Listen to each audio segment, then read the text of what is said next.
Okay, brethren, it's good to see everyone. The Passover. What does the Passover mean to each and every one of us here?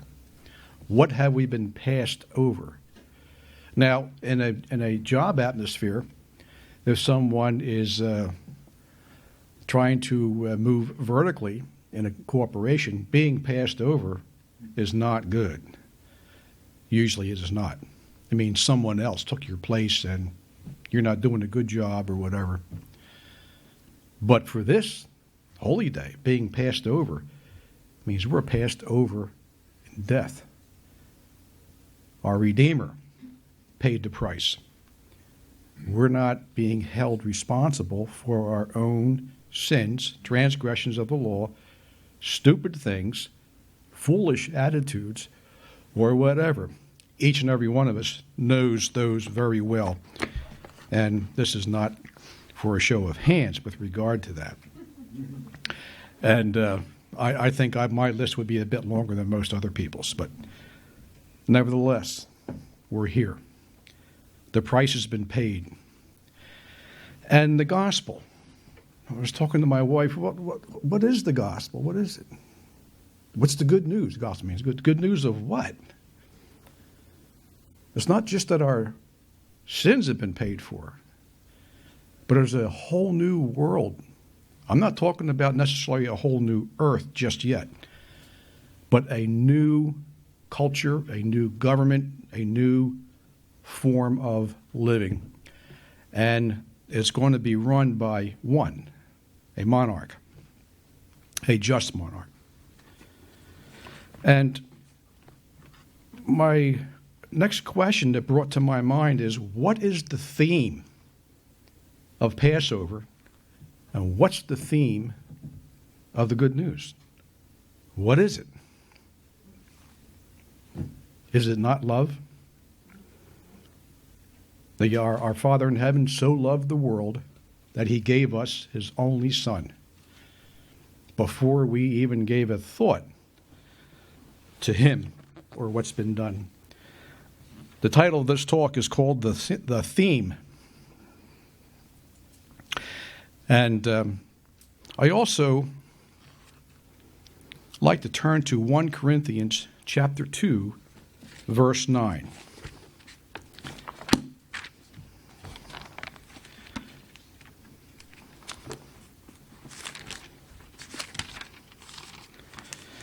This goes hand in hand with Passover, the gospel, and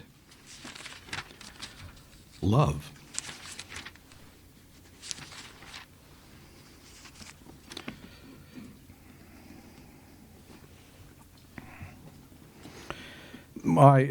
Henry Morris has subtitled this group of verses under chapter 2 as the gospel is heavenly wisdom. But what I want to concentrate on here is the effects, the results, the manifestations of love from our Father in heaven. 1 Corinthians chapter 2, verse 9. But as it is written, eye hath not seen nor ear heard, neither have entered into the hearts of man the things which Elohim hath prepared for them. There's that big word, that love him. We're here today, brethren, because we love our Creator. May not understand, in fact, Angelo and I were talking, I think Steve were talking, the differences, and Narada and I were talking too, the differences in celebrating the last meal, the Lamb's Supper, when our Redeemer was betrayed, and trying to compare that with when they left Egypt. We're trying to keep these holy days, and individuals will read the same text. And of course, you look at the Gospels, and the Gospels are accounts of almost the same things, and they read differently. And we'll read the same thing and come up with a different idea. And we just don't have enough information. So some are keeping it tomorrow, some yesterday, some next month, some maybe next week. But the point is, brethren, it's not that they're better or we're worse or we're better or they're better. Our Creator understands this. And Paul warned us about not arguing or locking horns over aspects of the law. Because I suspect even Paul and the theocrats at the time may not have been doing it correctly. But the reason we do this is not the letter. Well, the letter has its weight. It is important. The reason we do this is because we love our Creator. And we can love Him because He loved us first. He's the one that made it possible for us to understand. Toward the end of this talk, we'll go into Romans 8, and we'll see what He's done. So I'd like to have my wife play a song for us.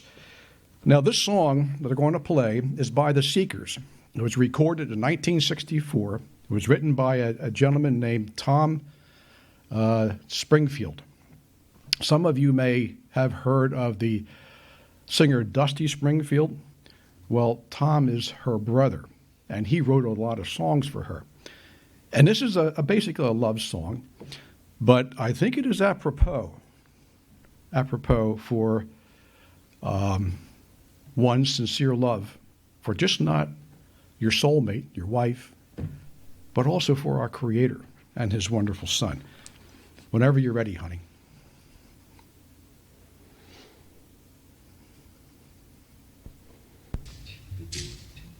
You ready? Right, let's make this the one.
Another you. Actually, He found us. But the point is we'll never have another Redeemer. He is the only one. And take our hand and guide us through the storm. That he will. It's a beautiful love song. Maybe more apropos for a husband-wife, boyfriend-girlfriend. But it does fit. It does fit. For we are the bride, he is the groom. Now, I'd like to turn to Mark 6.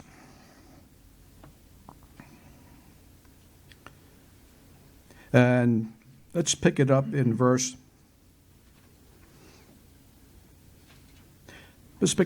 45. Now, my reasoning for reading this is what human nature, what the carnal mind is like.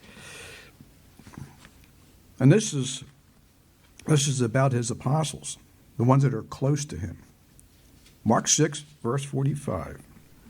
And straightway he constrained his disciples to get into the ship and go on to the other side before unto Bethsaida, while he sent the people away. And when he had sent them away, he departed into the mountain to pray. Now, that happens a lot. People throng in and they push in. It's almost like he's a huge celebrity, but the celebrities usually have bodyguards around them, or the president or senators. They got bodyguards. You can only get so close. Well, he didn't. And he was the creator of the universe. And people just wanted to be around him. Questions, who is this person? And he went, and when he had sent them away, he departed into a mountain to pray. He needed time to pray. And when even was come, the ship was in the midst of the sea, and he alone on the land. And he saw them toiling. He watched them working and rowing, for the wind was contrary unto them. And about the fourth watch of the night, he come unto them, walking on the sea, and would have passed them. Now, these guys are rowing against the wind. I can imagine these guys really working up a sweat. And here he is walking on the water. He would have passed them. But when they saw him walking upon the sea, they supposed it had been a spirit, and cried out. For they all saw him and were troubled. And immediately he talked with them, and said unto them, Be of good cheer. It is I, not be afraid. And he went up up unto them into the ship, and the wind ceased, and they were sore amazed in themselves beyond measure, and wondered. For they considered not the miracle of the loaves, and their hearts were hardened. Now, if you can read earlier on in chapter 6, the miracle of the loaves and the fish. But my point here is, brethren, they were scared to death, and I suppose that would be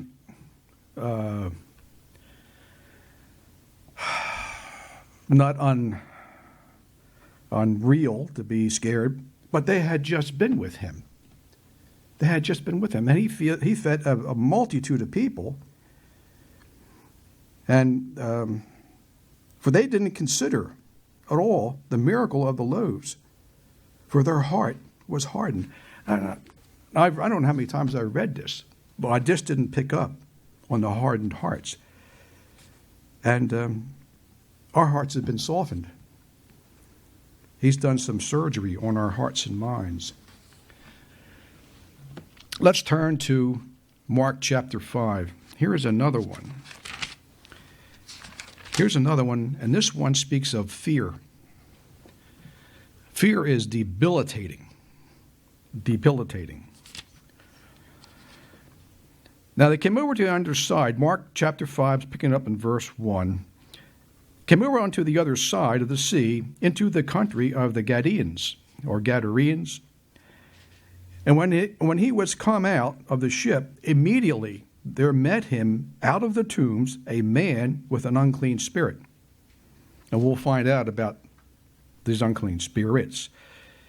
He had his dwelling among the tombs, and no man could bind him, not even with chains, because he had been often bound with fetters and chains, and the chains had been plucked asunder or broken by him, and the fetters broken in pieces, neither could any man tame him. And always, night and day, he was in the mountains and in the tombs, crying, cutting himself with stones. You would think that would raise some eyebrows. And can you imagine a gentleman like this? You suppose you had a house or in a housing development, I don't know, a couple, maybe 30 or 40 yards from a cemetery, and this guy is in the cemetery crying and cutting himself, walking around, busting steel chains. You would think that would be unnerving. It would be for me. But when he saw Messiah afar off, so he saw the Messiah coming at a distance, he ran and worshipped him and cried aloud with a loud voice and said, "What have I to do with thee, Messiah, Yeshua, Son of the Most High Elohim? I adjure thee by Elohim that thou tormentest not." Well, he was talking with Elohim. So he came and worshipped him. My thoughts are that was the physical side of the man. But the demons inside, they're the ones that said, "Why are you tormenting us before our time?" For he said unto them, "Come out of the man, thou unclean spirit." And he asked, What is thy name? And he answered, saying, My name is Legion, for we are many. And he besought him. This is Legion. He besought him much that he would not send them away out of the country, or begged him earnestly. Now there was there nigh unto the mountains a great herd of swine, and all the devils besought him, saying, Send us into the swine, that we may enter into them. And forthwith Messiah gave them leave, and the unclean spirits went out and entered into the swine, and the herd ran violently down the steep slope and into the sea. They were about 2,000 swine. Now he said, "What is your name?" And he said, "Legion." And typically a Roman legion is between 5,000 and 6,000 men.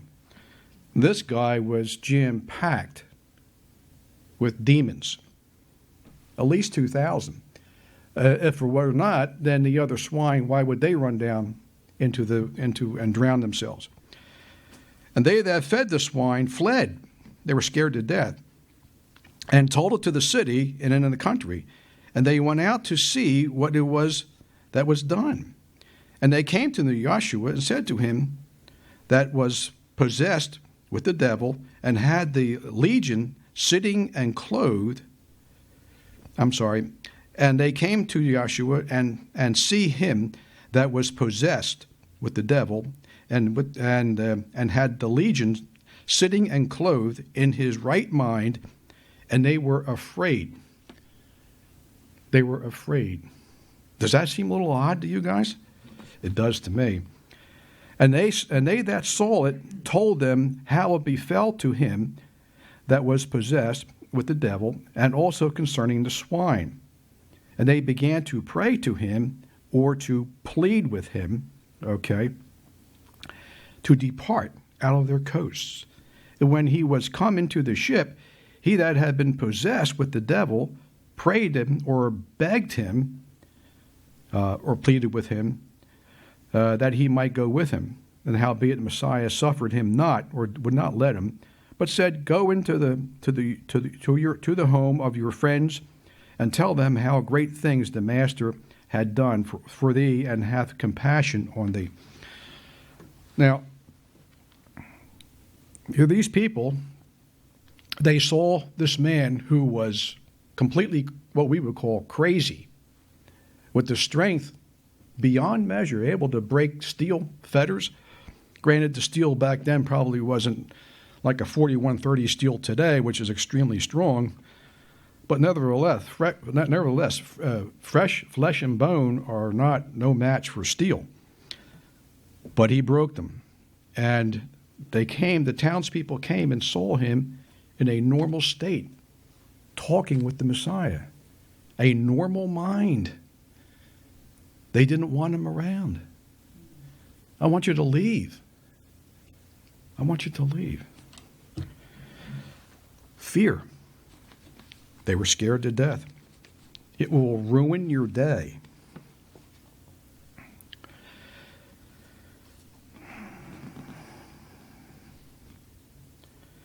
And here's another one, continuing in verse 21. And when Joshua was passed over again by ship unto the other side, much people gathered unto him, and he was nigh unto the sea. And behold, there cameth one, the rulers of the synagogue, Jairus by name.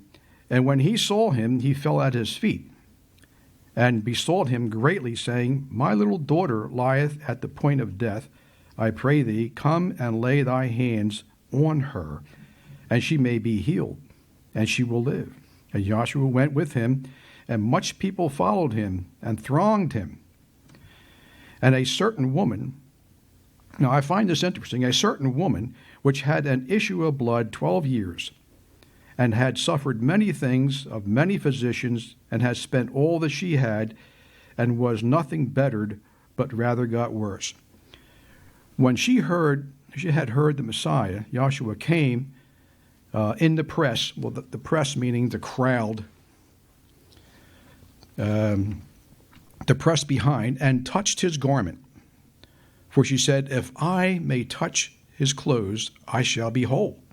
Now, the next verse is interesting. And straightway the fountain of her blood was dried up, and she felt in her body that she was healed of the plague, or the affliction. And Joshua, immediately knowing in himself that virtue had gone out of him, turned him about in the press and said, Who touched my clothes? And the disciple says, Thou seest the multitude thronging thee, and sayest, Who touched me? And he looked around about to see her that had done this thing. But the woman, fearing and trembling, knowing what she had done in her, or what was done in her, came and fell down before him and told him all the truth. And he said unto her, Daughter, thy faith has made thee whole. Go in peace and be whole of thy plague. So there could have been 50, 100, 200 people thronging around him, pushing him along, touching his clothing. They even said, You got to be kidding me. Who's touching you? She was the only one that was healed. That's the way it's recorded here. And she was healed because of the faith. He said to her, Daughter, thy faith had made thee whole. Go in peace. And while he yet spake, there came from the ruler of the synagogue's house a certain which said, Thy daughter is dead. Why trouble thou the master any further? As soon as Joshua heard the word that was spoken, he said unto the ruler of the synagogue, Don't be afraid. Don't be afraid.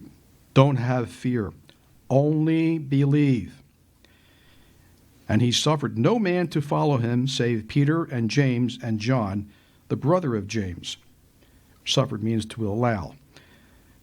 And he come into the house of the ruler of the synagogue, and seeth the tumult, and them that wept and wailed greatly.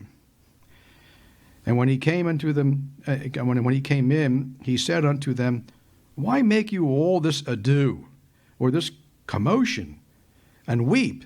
The damsel is not dead, but sleeps. They looked at him and laughed. And they laughed him to scorn.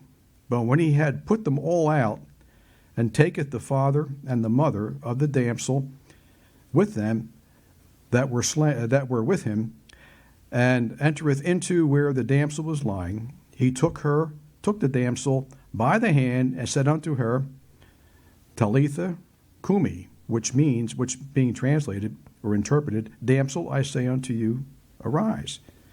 And straightway the damsel arose and walked, for she was of the age of 12 years, and they were astonished with the great astonishment. And he charged them straitly that no man should know it, and commanded that something should be given to her to eat. Well, he arrives at the house. He says she only sleeps. They laughed him to scorn. And he rose and he went over and touched her, told her to get up, and she got up. I wonder what their thoughts were then. But brethren, this is typical of human nature, is to doubt. Now, we're not supposed to believe everything that comes down the pike, but we are to pray for wisdom, understanding, knowledge of the truth. But more important than knowledge of the truth, our Redeemer says, only lovers of the truth will be mine. Very, very important. Very important. And going back to the woman that fell down at his feet, and she confessed everything, what she had done. That reminded me of another incident similar to that in Joshua 7. If we can get there.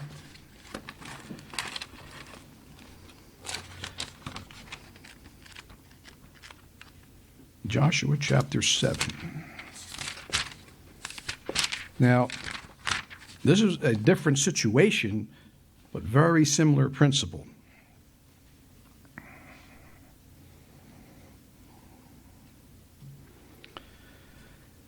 And the reference, I have here referenced the Old Testament about the theft of the image that Achan, and this is in the book of Joshua 7:20. So, in the verse, chapter 7 of Joshua, verse 20, Achan had taken a wedge of gold, 20 shekels of silver, I believe, and some other idols that he had not supposed to be taken. And what was happening is Israel was losing to their enemy. And in the little town of Ai, there was only a few thousand people there, and Israel had a pretty big army. And they were getting cut down. So Joshua went to our Creator, and blaming our Creator, he said, "Why have you allowed this to happen, that we come over here and we get killed?" Human nature. Okay, we blame it on him. How many times have you heard, what kind of a God will let this thing happen? All the time. One of the things we don't like to do in this carnal mind is accept blame for our own sins and our own stupid ways. So he's lecturing our Creator. I call it lecturing. And our Creator said, "Stand up. Stand up." He says, someone has taken those things which I commanded them not to take. There are things that were and used in the practice of idolatry. So our Creator gave Joshua a command, you are to bring them by tribes and by groups, so on and so forth. So, picking it up in verse 19, Joshua said unto Achan, my son, give, I pray thee, glory to Elohim of Israel, and make confession unto him, and tell me what thou hast done. And hide it not from me. And verse 20, how much like the woman that fell before him who had touched his garment.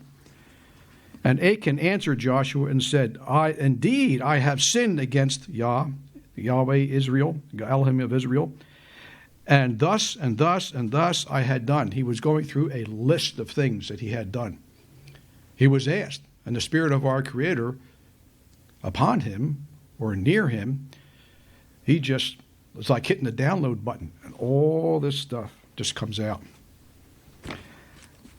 When I saw among the spoils a goodly Babylonish garment, 200 shekels of silver, and a wedge of gold, 50 shekels weight each, and I coveted them, and took them, and behold, they are hid in the earth, in the midst of my tent, and the silver is under it. Now, you can go on and read and see what has happened to Achan. But there's something else here that is very, very important for the heads of families and those who are responsible. Not only was Achan taken out and stoned, his wife, his children, everything he had was burned to a crisp, and they piled rocks over top of the whole family. But there's an interesting part here in the commentary where you just can't say, oh, well, that's unfair. In the commentary, and there's something to think about, such a large amount of forbidden booty, 50 shekels or 200 shekels of silver, a wedge of gold, could hardly have been carried and hidden by Achan alone, unaided and unknown to his family. They may have even urged him and even helped him to carry out the crime. So there's another, before one says, well, that's not fair, we better think about the weight of this whole thing. You got hundreds and hundreds of pounds. A talent, one talent is 100 pounds. So something to think about. So when now this is an aside from my talk on the theme, but it is it parallels what the woman, she came and bowed down and worshipped him, and she confessed everything without him even asking. They just confessed. And another interesting part about the Spirit of our Creator is when the group of theocrats came to collect him. It was around midnight in the garden. Judas came over and kissed him and betrayed him. He said to them, they said, we're looking for Jesus or Yahshua. And he says, I am. And Messiah said, I am he. Leave the others alone. So when they came and asked him again, they got closer and he said, I am he. Do you remember what happened to those soldiers and those men? They all fell backwards. They fell backwards. Now, I did a little bit of research on that. And Henry and some other people say demons will fall backwards when approached by the Spirit of our Creator. Okay.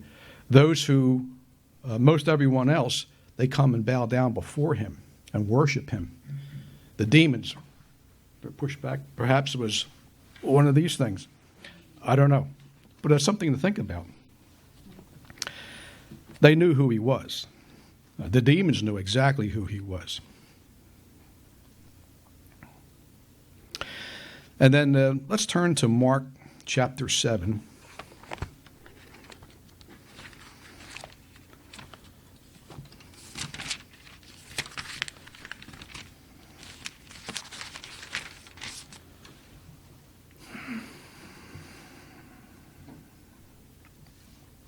Verse 37. Now, these are the things that our Redeemer did, and it's only a small section of what he did for the people. He loved the people. He loves his creation, and he healed the sick. He took compassion. How many times have we read in here? He saw the people, the multitude, and he took compassion on them, even to the point where he told his disciples, "You need to feed them." And they said, "Well, wait a minute. He got multitudes here. Feed them."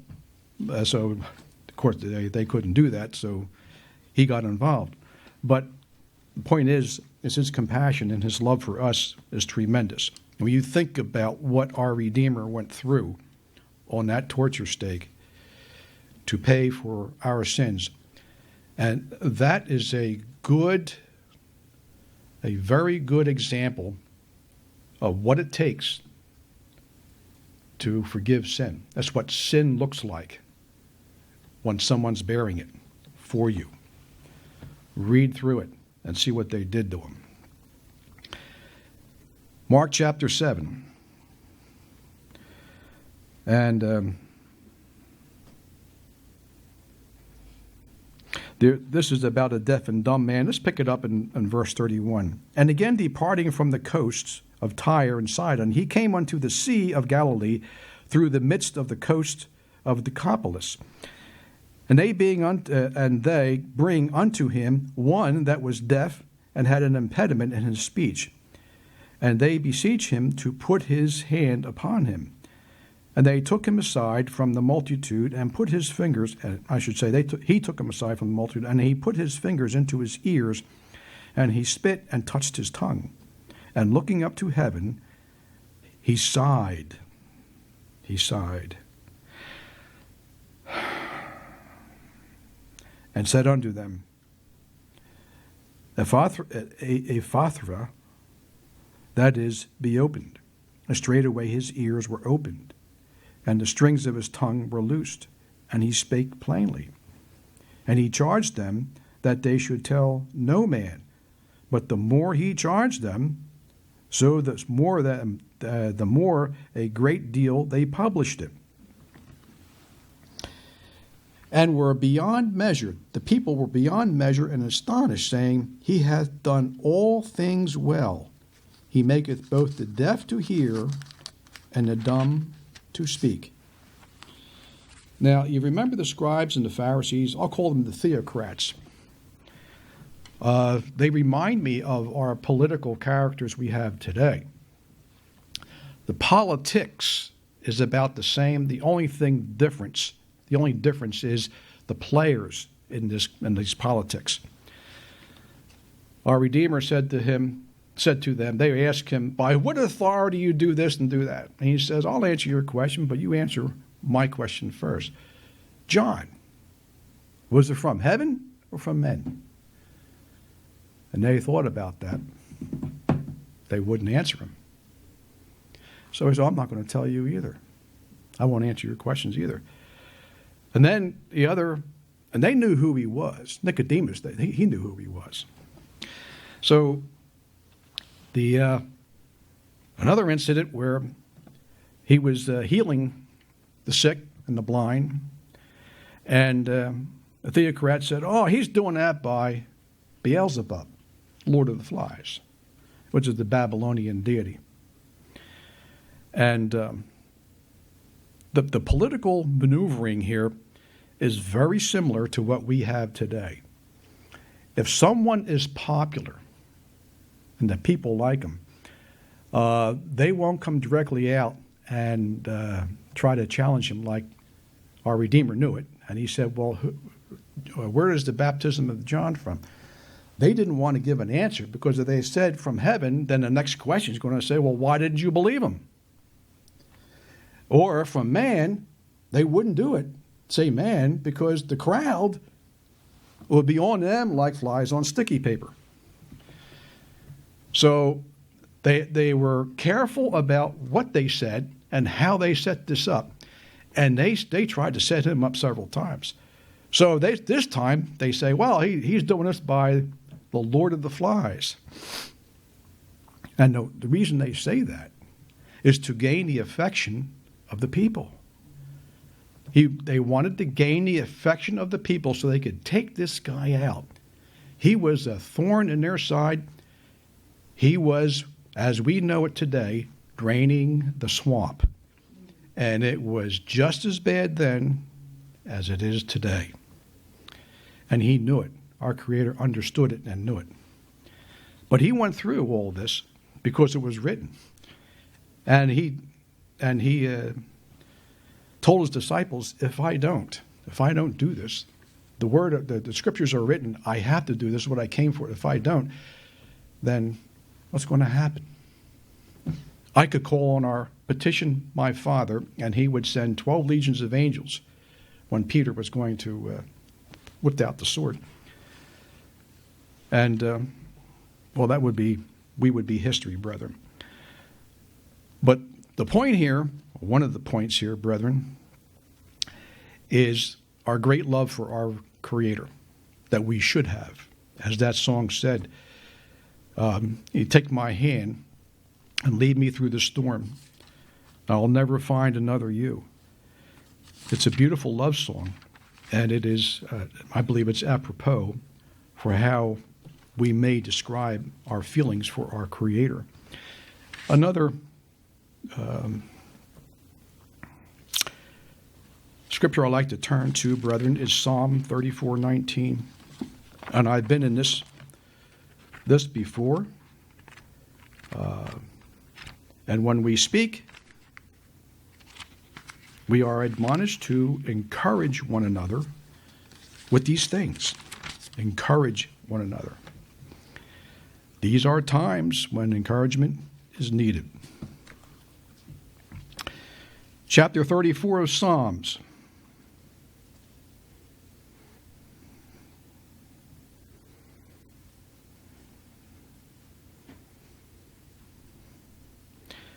The angel of Yah encampeth round about them that fear him, and he delivers them. O taste and see that Yah is good. Blessed is the man that trusts in him. O fear Yah, ye his saints, for there is no want to them that fear him. Going up to verse 17. The righteous cry, and Yah hears, and delivereth them out of all their troubles. Yahweh is nigh unto them that are of broken heart, and saveth such as be of a contrite spirit. Verse 19. I tend to have this as one of my favorite verses, simply because of afflictions. And it just reminded me what happened this week. There was one right after another. And verse 19 is very true. Many are the afflictions of the righteous, and they are. But Yahweh delivers him out of all of them, every one of them. And brethren, we're going to talk about, or turn to Romans. We all know who Paul is. Paul was notorious for working against our Creator. He got slapped around a little bit, knocked off his beast of burden, and he just found out the hard way who he's working against. But he chose Paul, and for a very good reason. Let me pick it up, chapter 8, verse 26. Now, I've read this before. I'm sure most everyone here is familiar with these verses, but it applies to us. It applies to us, this little remnant. Verse 26, likewise the Spirit also helpeth our infirmities. And I'm sure everyone here can take inventory, personal inventory on their infirmities. For we know not what we should pray for as we ought, but the Spirit itself. This is again, I and my Father will come and make our abode with you. And his Spirit makes intercession for us. We don't even know how to pray. Makes intercession for us with groanings which cannot be uttered. And he that searches the hearts knows what is in the mind of the Spirit, because he makes intercession for the saints according to the will of Elohim. And we know that all things work together for good to them that love Elohim, to them who are called according to his purpose. For whom he did foreknow, he also did predestinate to be conformed to the image of his Son, that he might be the firstborn among many brethren. Moreover, whom he did predestinate, them he also called. And whom he called, them he also justified, meaning you're not guilty. That doesn't mean you haven't sinned. It just means that penalty, that death sentence has been passed over and laid squarely on the shoulders of his Son. Moreover, whom he did predestinate, them he also called, and whom he called, them he also justified, and whom he justified, them he also glorified. And Paul goes on to say, so no matter what situation we're in, brethren, if we get separated, if we can't meet together, or we can meet together, prayer is very important.